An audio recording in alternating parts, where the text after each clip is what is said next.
Nah, jadi seperti yang saya bilang sebelumnya, kebanyakan catatan-catatan yang apa namanya eh, direkord itu adalah tidak sistematis. Dan juga dia kebanyakan mencatat fenomena di permukaan laut aja yang kelihatan.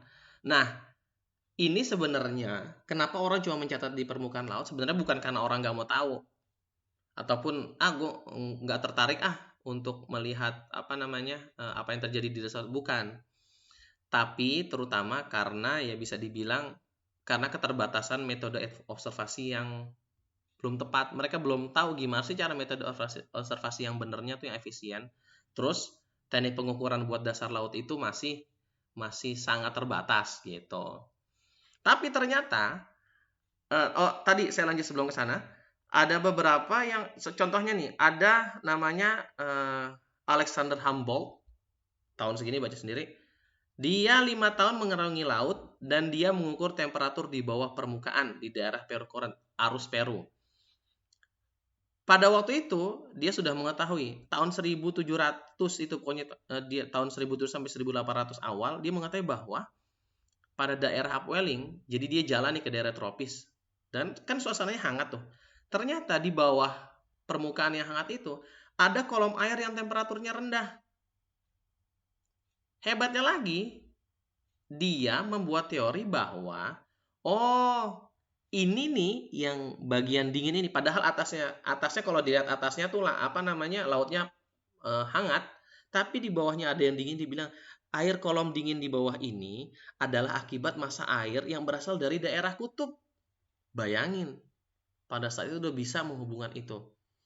Ini salah satunya nih, tapi emang kebanyakan ilmu pengetahuannya lebih berbicara tentang permukaan. Oke. Tapi setelah ini ternyata setelah setelah fase inilah bisa dibilang kebutuhan akan ilmu tentang laut itu berkembang pesat dan menuju lebih ke sistemasi yang teratur, terutama pengetahuan akan fenomena laut di bawah permukaan. Kita nyebutnya sekarang laut dalam dulu ya, gitu. Oke, lepas tadi tahun 1800 awal, ternyata oceanografi mulai dipelajari secara sistematis dan masif. Apa sih uh, yang membuat kok ada terjadi lonjakan ilmu pengetahuan pada masa ini? Yang pertama adalah ada beberapa faktor, saya akan mencoba menjelaskan. Yang pertama adalah faktor technical. Ini faktor pertama nih. Apa sih? Karena ada kebutuhan yang mendesak untuk mempelajari laut karena kita butuh mendesain sesuatu. Apa sih yang mau didesain? Waktu itu terjadi revolusi di Eropa. Nah, revolusi teknologi ya, bisa dibilang revolusi teknologi 1.0. Apa sih yang dipelajari? Apa sih yang ditemukan waktu itu? Yang ditemukan adalah pertama ada telegraf listrik oleh Gauss dan aplikasinya oleh Morse. Teman-teman yang sekarang mungkin nggak tahu apaan sih nih. Ini adalah kakeknya WhatsApp.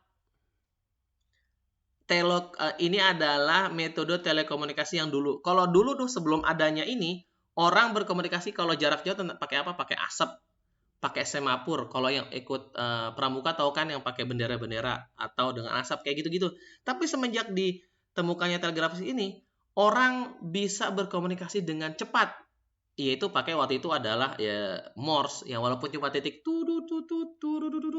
itu udah bilang oh ternyata kita bisa berhubungan orang tanpa harus melihat orangnya itu sendiri. Kalau sebelumnya kan masih berdasarkan mata tuh, semapur, asap, nah kayak gitu-gitu kan.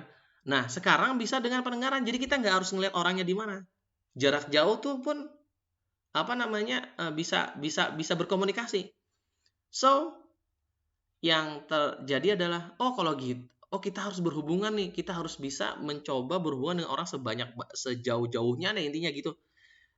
Karena orang mau berkomunikasi juga akhirnya muncullah yuk kita perlu meletakkan kabel listrik di bawah laut. Ingat ini tahun 1800.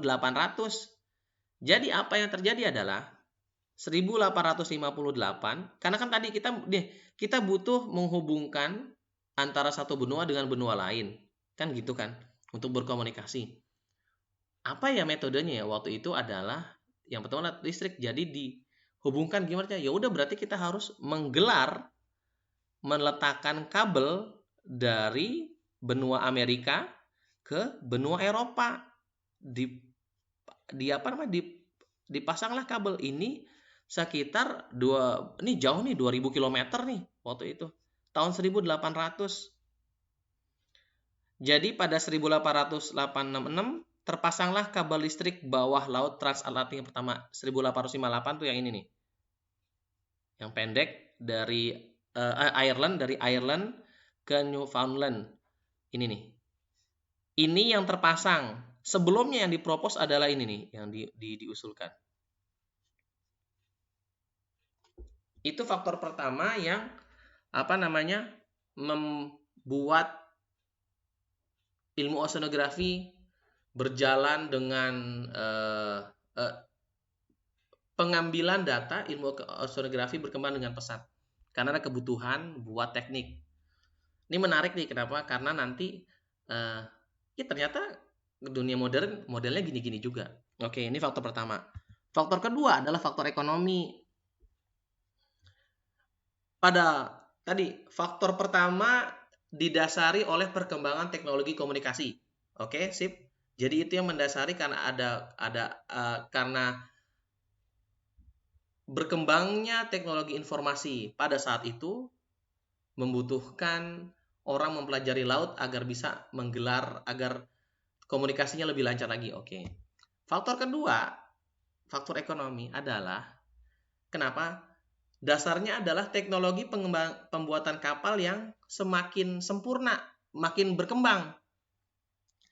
Sehingga banyak kapal cepat yang dibuat. Kenapa kok kapal cepat itu dibuat? Kenapa? Karena waktu itu dia butuh buat mengirimkan kargo yang harga kargonya tuh premium. Ada orang mau beli mahal si kargo itu. Pada waktu itu adalah teh. Dan dia butuh waktunya cepat buat dikirimkan. Kenapa? Satu, selain mengurangi resiko rusaknya barang di kapal. Yang kedua adalah kalau dia bisa mengirimkan barang itu lebih cepat, terus perputaran barangnya lebih cepat, maka mau nggak mau si pengusahanya akan lebih untung gitu. Jadi sehingga, tapi kan kalau cepat tuh berarti orang harus merencanakan dengan sangat hati-hati nih. Dia harus tahu nih jalannya lewat mana nih. Kapal cepat kargonya mahal, pasti dia harus hati-hati. Oleh karena itu butuh deh data angin, gelombang badai, pokoknya untuk keperluan navigasi yang aman dan efisien, maka dibutuhkanlah data. Bahkan datanya diukur apa? Angin, gelombang, badai, arus laut, waktu timbulnya kabut, distribusi es, dan data meteorologi dan oceanografi lainnya. Ini contoh nih kapal yang waktu itu dibangun, menyebutnya Clipper Ship. Ini apa? Dia ngebawa teh. Waktu itu kargo yang mahalnya itu adalah teh. Dia ngebawa dari Cina ke Inggris. Jauh kan? Oke, itu faktor keduanya. Faktor ketiganya adalah faktor karena ilmu pengetahuan. Apa dasarnya? Kalau tadi yang pertama dasarnya adalah perkembangan teknologi komunikasi, dasar kedua adalah perkembangan teknologi pembuatan kapal, yang ketiga adalah sebenarnya karena sebelumnya nih yang mendasari faktor ketiga ini adalah bahwa ternyata dulu tuh ada teori, orang tuh punya teori hampir di seluruh ilmuwan filsuf pada saat itu, bahwa di laut dalam itu nggak ada makhluk hidup yang bisa bertahan hidup, mati, kosong. Tapi ternyata 1840 ini nama salah satu filsufnya Sir James Clark Ross menemukan bahwa ada kehidupan loh di laut dalam. Nggak cuma itu, kan tadi kita lihat bahwa tahun 1800 itu ada kabel yang diletakkan di laut itu kan, yang menghubungkan antar benua. Ternyata setelah beberapa tahun terus dicek apakah diangkat buat maintenance, ada makhluk hidup di dalamnya. Kebayang nggak signifikansinya apa? Ya bahwa ada satu teori yang diterima oleh seluruh banyak orang pada saat itu, bahwa di laut dalam itu nggak ada makhluk hidup. Ternyata digabungkan enggak loh,